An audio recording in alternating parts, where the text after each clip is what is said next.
8 साल बाद उन लोगों ने एक ग्रुप बना के हमको भी बहुत घेरने की कोशिश की,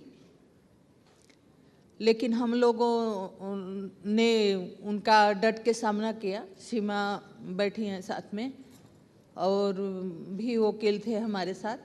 हम लोगों ने बहुत उनको डट के सामना किया। एटो टाइम पे हमारे खिलाफ उन लोगों ने ग्रुप बना के जज तक महिला सब ग्रोवर आनंद हो गए। कोई मैंने 3 कोर्ट में 4 औरतों को खड़ा कर दिया लास्ट टाइम पे। लेकिन मैं यही कहूँगी कि उस टाइम कोर्ट ने भी सही फैसला लिया, समाज ने भी बहुत साथ दिया। खासकर मैं मीडिया के सभी लोगों को यही कहूँगी कि मीडिया लोगों ने भी बहुत सपोर्ट किया, क्योंकि मैं बाहर निकलती थी तो मैं नहीं जानती थी कि मैं कहाँ जा रही हूँ, किसके साथ हूँ, क्या होगा मेरे साथ। लेकिन मेरे को इतनी तसल्ली होती थी कि जो मीडिया के बच्चे होते थे वो मुझे बहुत सपोर्ट करते थे और कहते थे कि आंटी आपको हम कुछ नहीं होने देंगे, आप अपनी लड़ाई लड़िए। तो हम लोगों को तो इंसाफ मिल गया, लेकिन बहुत दुख होता है कि आज भी बहुत सारे केसें हैं।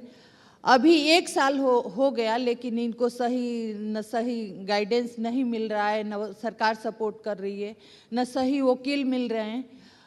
आप सुन रहे हैं कि जो बिंदा ग्रोवर हैं वो मुजरिमों के तरफ से लड़ती हैं, तो वो कैसे किसी बच्ची को इंसाफ मिलेगा। तो हम यही इस चैनल के माध्यम से कहना चाहेंगे, आपसे ही कहना चाहेंगे कि आप लोग दिल्ली में हैं, ये दिल्ली में आए हैं,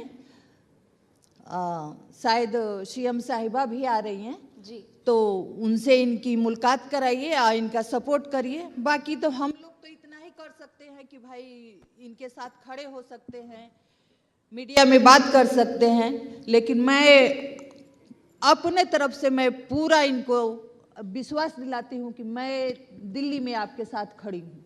वहाँ पर भी जब केस हुआ था तो हमने बहुत बातचीत करी, लेकिन ये है कि हर जगह हम ट्रबल नहीं कर पाते हैं, थोड़ा अपना हेल्थ का इशू भी होता है। लेकिन हर बच्ची के लिए हम आज भी आवाज़ उठाती हूँ। तभी भी हमारा यही था, कई लोगों ने कहा कि आप इतने कानून के लिए लड़ते हो, इतना संघर्ष करते हो, आपकी बेटी वापस नहीं आएगी। लेकिन तब भी और आज भी हमारा यही है कि हम सब लोग मिलके इस क्राइम के खिलाफ आवाज़ बने रहें, आवाज़ उठाएं। क्योंकि मैं ये नहीं कहती हूँ कि सरकार काम नहीं कर रही है, बहुत अच्छा काम हो रहा है। लेकिन अगर कुछ नहीं काम हुआ, हम ज़्यादा पीछे नहीं जा सकते। लेकिन मैं ये 2012 से ही अब तक की मैं बात कर रही हूँ, किसी बच्ची को इंसाफ नहीं मिला। मुझे तसल्ली है कि निर्भया को इंसाफ मिला। इसमें आप सबका बहुत बहुत सहयोग है, चाहे हमारे वकील हों, चाहे हमारी मीडिया हो। ये बच्ची बैठी है सीमा, इसने भी बहुत हमारे साथ संघर्ष किया। सीमा जी, इसी बात पे आपसे एक आखिरी सवाल, वक्त मेरे पास बहुत कम है। इंसाफ मिला, लेकिन मैं यही चाहूँगी, बहुत दिल दुखता है। आज भी हमारे पास कई केसें हैं जो 10-10 साल से दिल्ली की केस हैं और 10-10 साल से लोअर कोर्ट में उनका फैसला नहीं होगा, तो उस आदमी को इंसाफ क्या मिलेगा।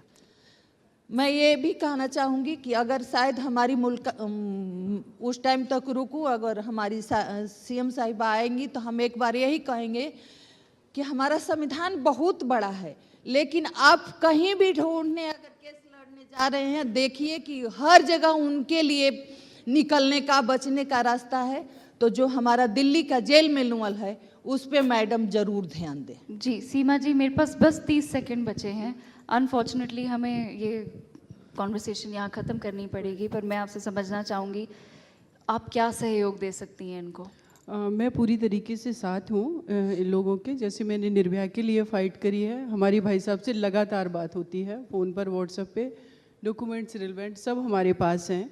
लेकिन स्पेशली मैं न्यूज एक्स चैनल का शुक्रिया अदा करना चाहती हूँ। 2020 में इवन 19 से लेकर के लगातार जब तक निर्भया केस में उन 4 कन्विक्टेड को हैंग नहीं कर दिया गया, आप लोगों ने जो मुहिम चलाई, और मैं बराबर आप लोगों के साथ जुड़ी रही, और जो मुहिम आप लोगों ने चलाई लिटरली वो सिर्फ निर्भया के लिए नहीं थी, वो देश की 50% आबादी के लिए थी, चाहे वो दिशा रेड्डी हो, आंध्र प्रदेश की बेटी गुड़िया हो, सभी के लिए। और अभी भी मैं श्रद्धा विकास वालकर, जो महरौली में जिस बेटी के पीसेस करके उसको डिस्पर्स कर दिया गया बॉडी, उनको उस केस को देख रही, बहुत सारे सैकड़ों केसेस हैं जो कि मीडिया में भी नहीं है हमारे पास। ग्रास रूट लेवल पे केस रजिस्टर्ड नहीं होते हैं, तो हमें आवाज़ हर किसी की बनना बहुत ज़रूरी है।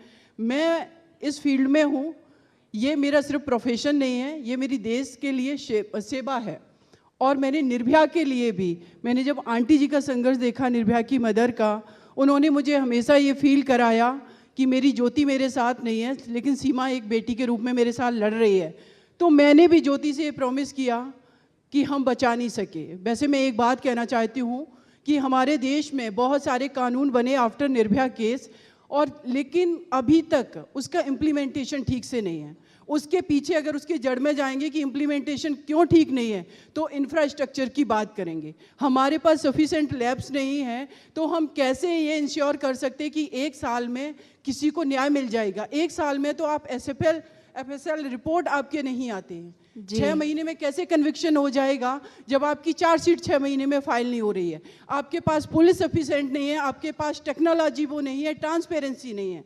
अभी मैं एक केस फाइट कर रही हूँ ललितपुर का, 15 साल की बच्ची को उसका नेबर, जो इसको वो अंकल कह रही है, कैरोसिन डाल करके जिंदा जला देते हैं रेप करके। और लास्ट स्टेज पर जज साहब ने उसमें एक ऐसे आई विटनेस को समन कर दिया जो कि हॉस्टाइल हो गया। अब ऐसे चीज़ों में हमारे लिए बहुत डिफ़िकल्ट होता है फाइट करना। लेकिन मैं ये कहना चाहूँगी कि जितना हम कन्विक्शन पर, जितना हम इम्प्लीमेंटेशन पर काम करें, उससे पहले हम ये इंश्योर करें कि हमारी देश की बेटियां सुरक्षित हों। हमें प्रिवेंटिव मेजर्स पर काम करना बहुत ज़रूरी है। निर्भया हमारे बीच नहीं है, उन अपराधियों ने जो क्राइम किया उसकी सज़ा मिल गई, निर्भया को क्या मिला? उनको तो जीना था, उनको पढ़ना था, नेशन के लिए सर्व करना था। ये बात है जो हम अक्सर भूल जाते हैं। हम खुश होते हैं कि अपराधियों को, कि कॉन्वेंट को जेल हो गई, उनको फांसी की सजा मिल गई। हम ये भूल जाते हैं कि किसी की बच्ची उनसे छिन गई। तो ये कभी मत भूलिएगा। इसी बात पर सीमा जी, अनफॉर्चुनेटली मेरे पास समय बहुत कम है। रत्ना जी, शेखर जी, आप हमारे बीच में आए, यही हमारे लिए बहुत बहुत सौभाग्य की बात है। आशा जी, आप तो एक इंस्पिरेशन है पूरे भारतवर्ष के लिए। मैम, इधर उपस्थित सबको हम बोलेंगे, जितना दिन हमको जस्टिस ना मिले, तो तब हम बनते, तब हमें तसल्ली होती। वो हमारा साथ में रहे। 12 साल में जो हमारी बच्चियों के साथ क्राइम हुआ है, उनको इंसाफ मिलता। मैं नहीं मानती कि हमारा संघर्ष और हमारी मेहनत सफल हुई, क्योंकि एक निर्भया के बाद एक भी बच्ची को अगर इंसाफ मिलता तो मैं सोचती कि नहीं, हमारा संघर्ष कामयाब हुआ। मुझे आज बहुत दुख होता है कि एक ऐसे माँ बाप खड़े हैं इस स्टेज पर। इतना बड़ा हमारा संविधान है, कोर्ट है, सुप्रीम कोर्ट है, हाई कोर्ट है। सबसे तो मैं ये कहना चाहूँगी कि हम धन्यवाद देते हैं कि प्रधानमंत्री ने, केंद्र सरकार ने हमें बहुत मदद किया। निर्भया के मुजरिमों को सजा हो गई। लेकिन मैं यही कहना चाहती हूँ इस मंच से कि शायद हमारी आवाज़ अब तक अगर पहुँच रही है श्री प्रधानमंत्री जी, तो हमारे देश के बच्चियों के लिए आप कुछ करिए। कानून तो बनाए हैं, लेकिन उसका जो सही मायने में इस्तेमाल होना चाहिए नहीं हो रहा है। जो भी कानून में खामियां हैं उसको आप बदलिए, क्योंकि आपसे बहुत देश को उम्मीद है, हम महिलाओं को बहुत उम्मीद है। मैं एक माँ होने के नाते इस माँ को यही कहना चाहूँगी कि आप लोग लड़िए, हम लोग आपके साथ हैं, चाहे मीडिया हो, चाहे और फील्ड के लोग हों, और उम्मीद करते हैं कि आपको इंसाफ जरूर मिले। शेखर जी आप कुछ कहना चाह रहे हैं, प्लीज। हम एक ही बात बोलेंगे, जितना दिन हमको जस्टिस ना मिले, हर देश की कोने कोने में ये संदेश देते रहिए और हमको जस्टिस मिलने के कोशिश करिए और हमारा पास साथ रहिए। और हमारा भी एक प्रतिज्ञा है, आप लोग ये जो बाल्ब आविष्कार किया था थॉमस अल्वा एडिसन, जो 2499 बार उन्होंने फेल हुआ था, उसका बाद उन्होंने ये बाल्ब आविष्कार किया था।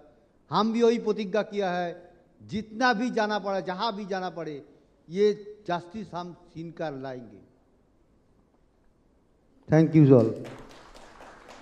बहुत बहुत धन्यवाद। हाँ रत्ना जी। मुझे न्याय चाहिए, वी डिमांड जस्टिस। रत्ना जी, आप उसमें अकेले नहीं हैं, पूरा देश आपके साथ जुड़ा हुआ है and we understand how difficult is. Ladies and gentleman, मंच पे ही समय कम होता है, लेकिन ये बातचीत हमारे मंच के बाहर चलती रहेगी। हमारे साथ आशा देवी जी, सीमा कुशवाहा जी, रत्ना जी और शेखर जी कुछ देर बाद वापस उपस्थित होंगे। इनको हम भी शक्ति अवार्ड से आज ऑनर कर रहे हैं। लेकिन ये लंबी चर्चा अगर आप देखना चाहते हैं, उनकी कहानी सुनना चाहते हैं, कहाँ पर केस आए हैं, क्या वो आशा करते हैं आगे कहाँ जाएं, इसकी चर्चा आगे चलेगी। अभी के लिए हम इस मंच से आशा देवी जी, सीमा कुशवाहा जी, मुझे याद है सीमा जी, how many hours of conversations we've had over long campaigns we've run, and as Asha Devi ji told you, it was a loophole that was being utilized by the culprits, and that loophole was closed by government, and a death sentence was carried out. It took years to happen, but it did happen. Justice was at least served in one case. So many other cases, including the RG Kar case, as you've heard, the two parents, is still pending. There is, however, ladies and gentlemen, all the campaigns that we've run, which you have supported, those of you sitting here in the audience, those of you watching back home, to strengthen the laws. But we are in a strange situation.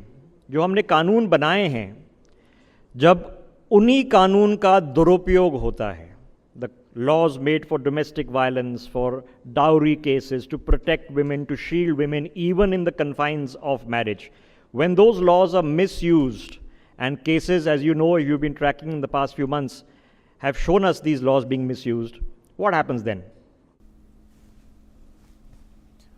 चलो कुछ खबरों का रुख कर लेते हैं जम्मू कश्मीर से। इस बीच बड़ी खबर निकलकर सामने आ रही है।